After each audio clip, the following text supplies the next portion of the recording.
Not yet, but I might be on that one. We'll see. Oh, there we go. Yep, it's working now. Great.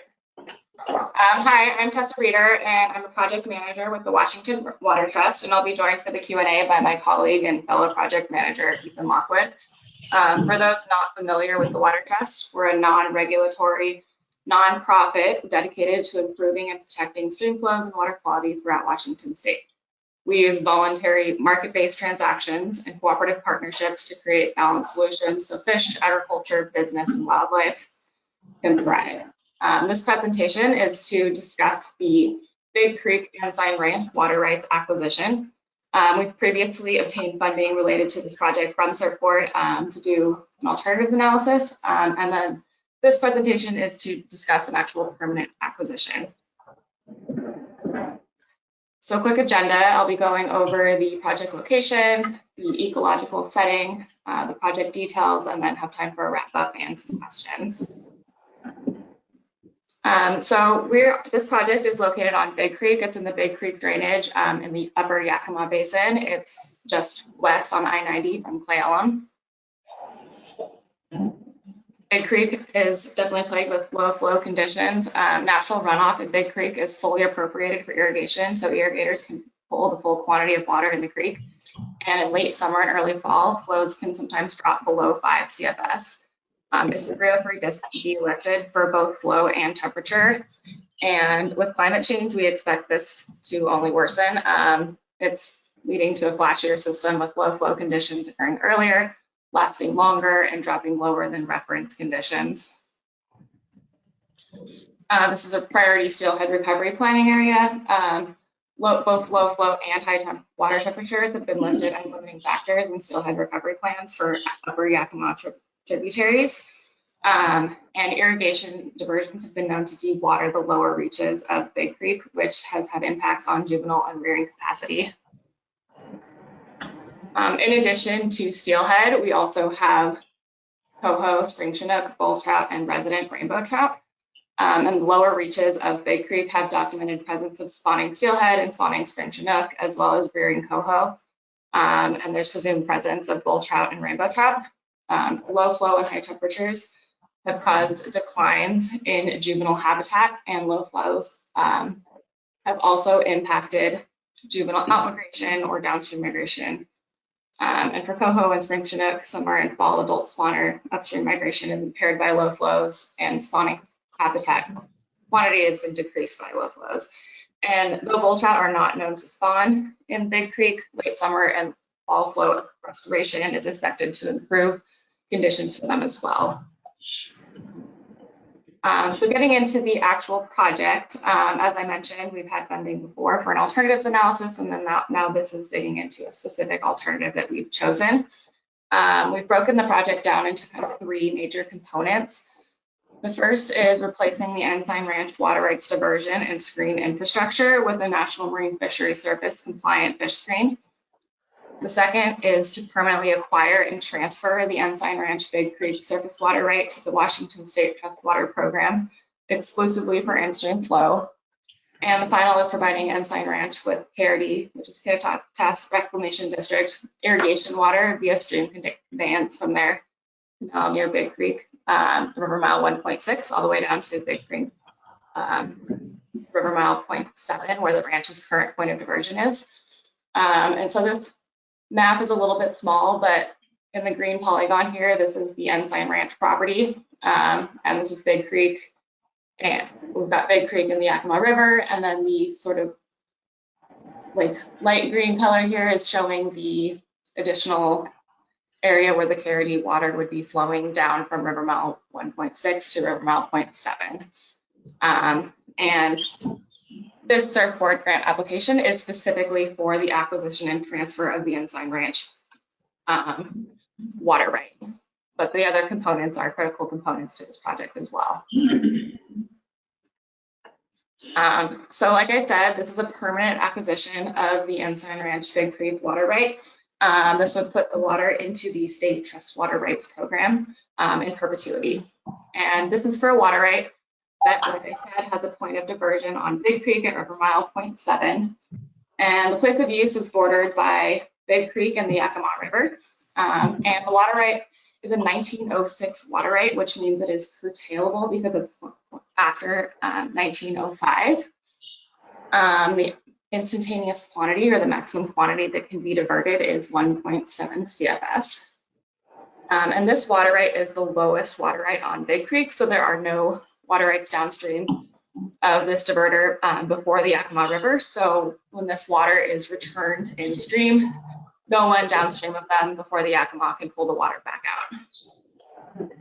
out. And so we've done some initial due diligence on this water right, looking at past irrigated area and irrigation use and type of irrigation used, and have calculated the consumptive quantity for the water right.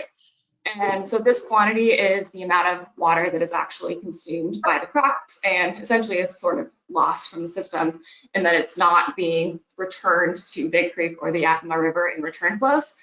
And this is important because this is kind of the value that we use to for purchasing environmental water. We only buy the consumptive quantity, and so we've calculated that as 60 acre-feet per year. So because this isn't a water right acquisition, we had to do a water right valuation. And so the valuation, like I said, is valued per consumptive acre-feet, and so we're looking at buying 60 acre-feet per year of water. And the actual value is based on comparable sales in the Yakima Basin. In this area, it's mostly in the Channaway Basin, since there haven't been sales like this on Big Creek, and the actual value is based on priority date and risk of curtailment, because the water is valued based on its highest and best use.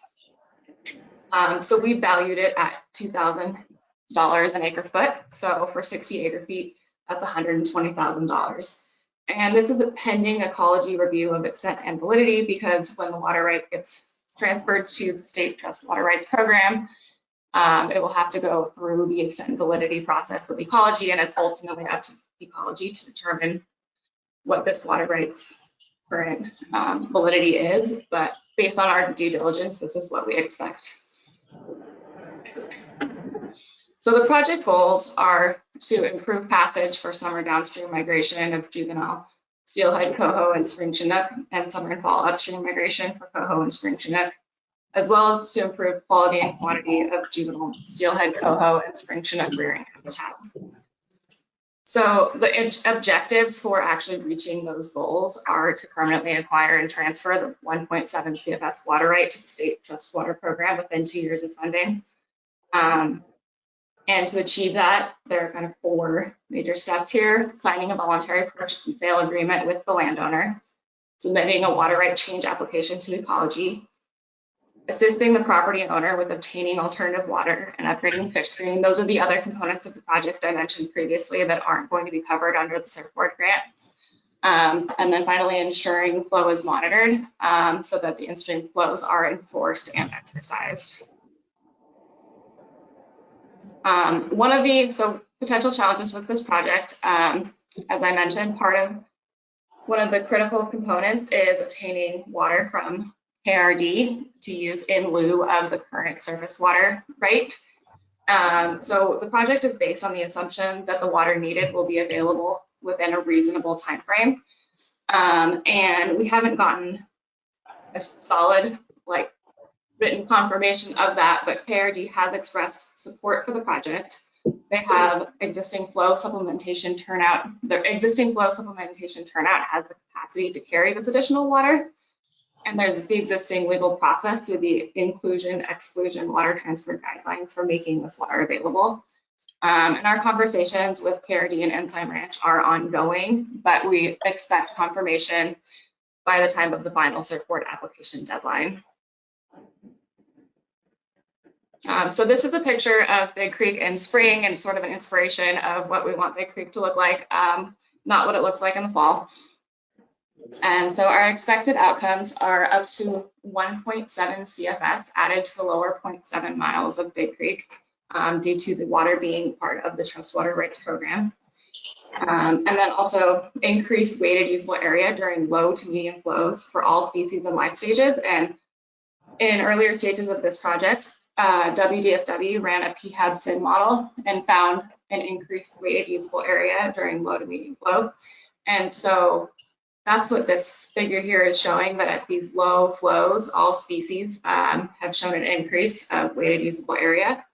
And looking specifically at steelhead, we expect that at low flows of 4 CFS with this additional 1.7 CFS in the water would increase juvenile rearing weighted usable area by over 17%. And finally, this project would also replace a non-compliant fish screen. And thank you for your time. And Ethan will also be joining me to answer questions here since he's the real expert on this project. Thank you very much, Tessa. Are there any questions? Sure thing. Now, is the Ensign Ranch, is that the church camp? Yes, that's correct. Have they put their fish screen and their flow monitoring devices in that outtake yet? Ethan, you want to take this one? 3 years ago or so? And here we are. Yeah, so their existing diversion does not have a compliant fish screen under current National Marine Fisheries Service requirements. And it's just the same gravity fed diversion that they've been using. We've got support under YTAP, the Upper Habitat Access Program, and are looking at new designs for that intake and for a compliant screen on it.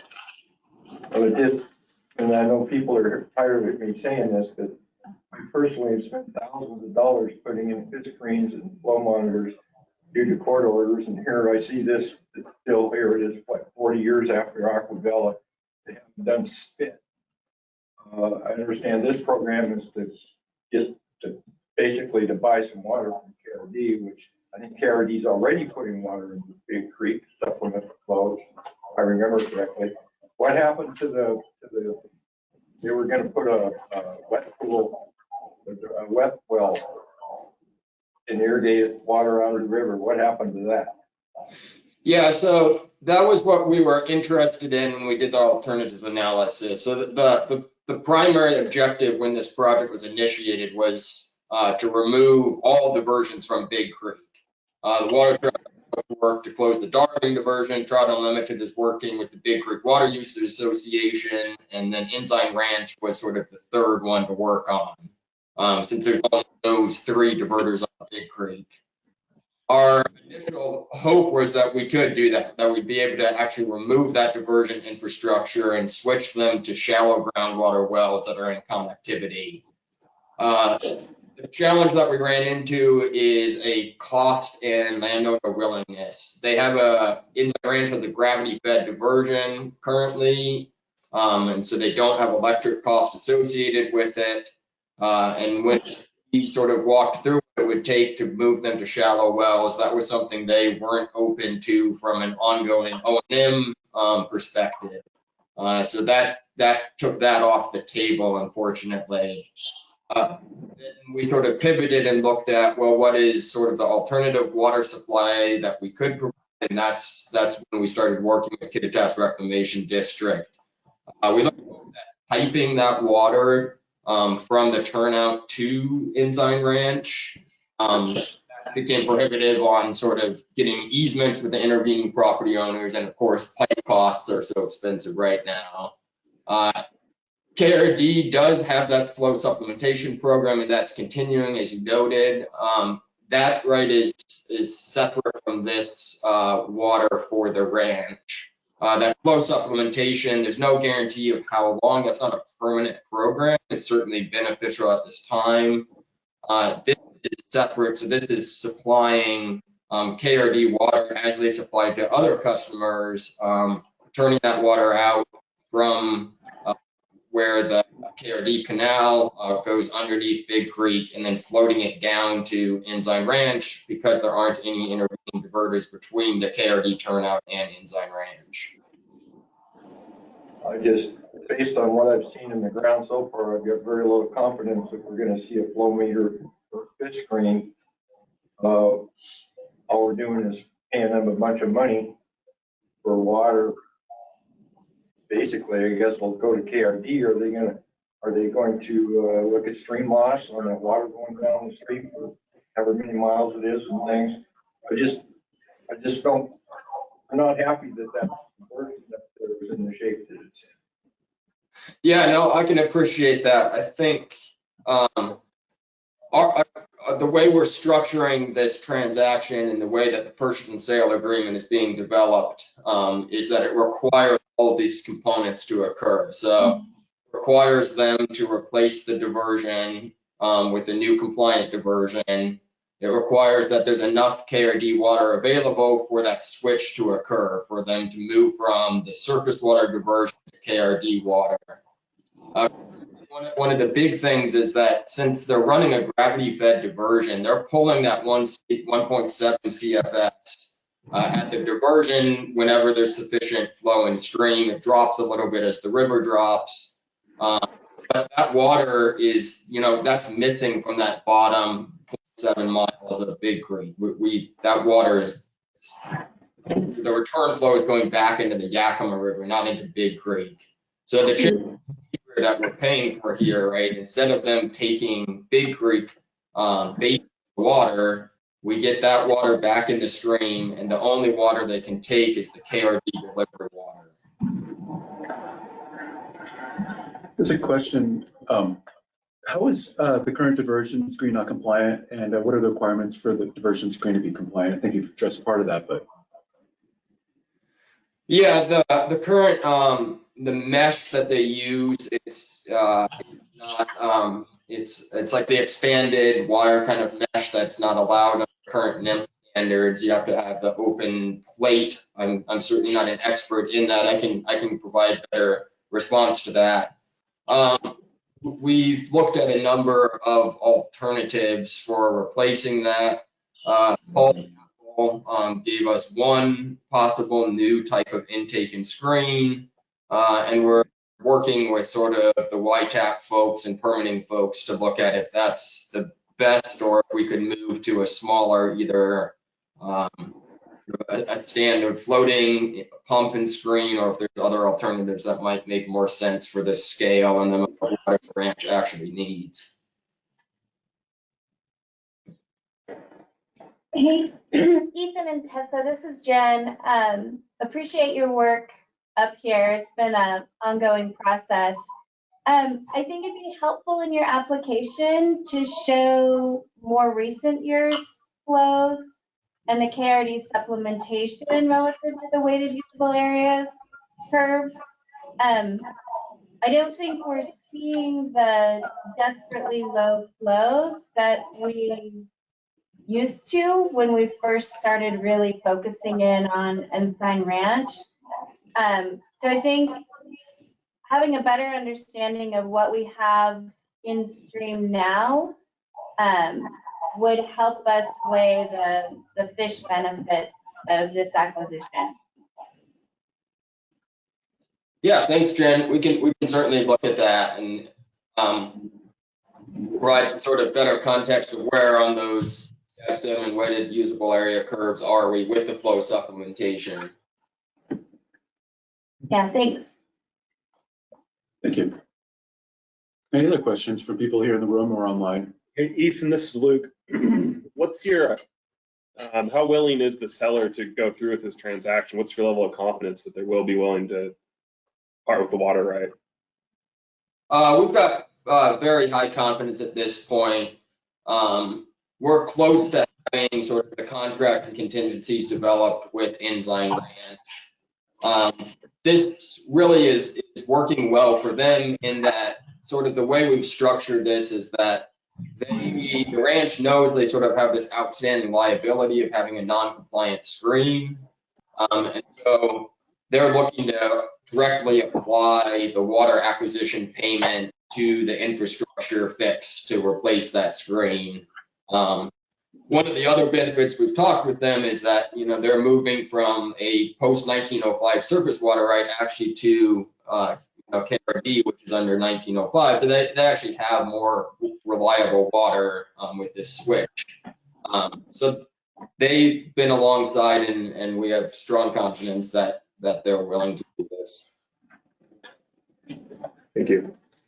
Has there been any measuring to support the 60 acre foot consumptive limitation on this right? Do you mind repeating that really quickly? Yeah, the 60 acre foot per year consumptive limit on this right, is there any measurement to show that that's being used or that the right holder actually continues to have that right? Yeah, so that the 60 consumptive acre feet is actually less than what the paper water right that they have. So we've done initial due diligence, mostly looking at aerial imagery of recent irrigation years. The surface water right, I believe, is for 80 acres of irrigation. They've not really been close to 80 acres of irrigation recently. We've had discussions and they're aware that, you know, going through any permanent change process with ecology, the tentative extension validity determination is definitely going to reduce them down. What Tessa referenced in our application is our best estimate of what actual beneficial uses look like, and then looking at how much consumptive use is associated with how much irrigation they've actually been doing. But that number will not actually limit what can stay in the creek for the last 0.7 miles, is that right? Yeah, the way I think about it 1.7 is no matter what? the bottom 0.7 miles is the full diverted quantity is missing from that 0.7 miles because they're pulling that 1.7 out, and then any return flow coming from that is going back into the Yakima River, not in a big creek. And so, yeah, it's a nice project in that we don't just get sort of that consumptive water back in Big Creek, but we get that full diverted quantity back into Big Creek. Thank you. Will there be any impact, plus or minus, on recreation opportunities for the public in this area? I don't have a great answer. I don't think there's really any change to it. Ensign Ranch will remain private property. There won't be any change in public access to the property itself. There'll be additional flow in that lower section of Big Creek. If there's any public access to that, it would be benefit. Thank you. So Any other hypothetically speaking, if KRD ends their supplementation program and this landowner sells their water right, how do they get their water? The physical infrastructure required for KRD to provide them with the KRD water is using the turnout that is currently used for flow supplementation. My suggestion would be if KRD for any reason doesn't use that flow supplementation program anymore, that turnout will still be there and will still be used to provide them with their irrigation water. And then does that landowner pay KRD for their water then, or how does that work? What's the relationship there?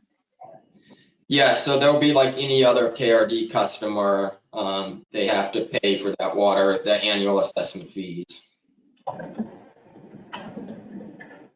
Is that an increase in cost for the landowner versus taking the water out of the creek and using their water right? On that specifically, yes.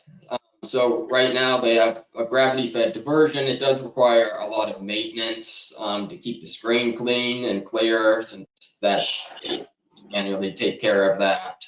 But with a gravity fed diversion, they don't really have much that they're paying, you know, to operate that.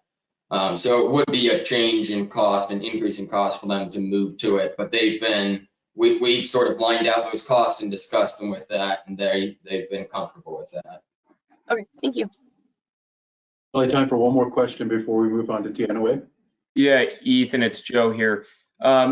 What is the fish passage upstream like at Big Creek, and does the additional 1.7 cubic feet, has there been any studies that deem that the upper reaches of Big Creek are going to be more accessible to hazardous fish because of that? Yeah, that's a great question, Joe. I don't have a good answer. I certainly can come up with and look at that better. There's been a lot of work to, open up that access to the lower reach, of course. There was the roughened channel installed near the bottom, actually on the Ensign Ranch property. There's been the fish passage work with these water rights. There's been you know, to work with KRD, with their undershot there. But I'll have to look into sort of that question of, you know, what's the quality and access to the habitat higher up. Thank you. Well, probably a good time then to transition on over to the Tiana Way River Trust Water Rights Acquisition proposal, unless there's anything more on Big Creek. Then I'll make you the presenter, Ethan. Thank you.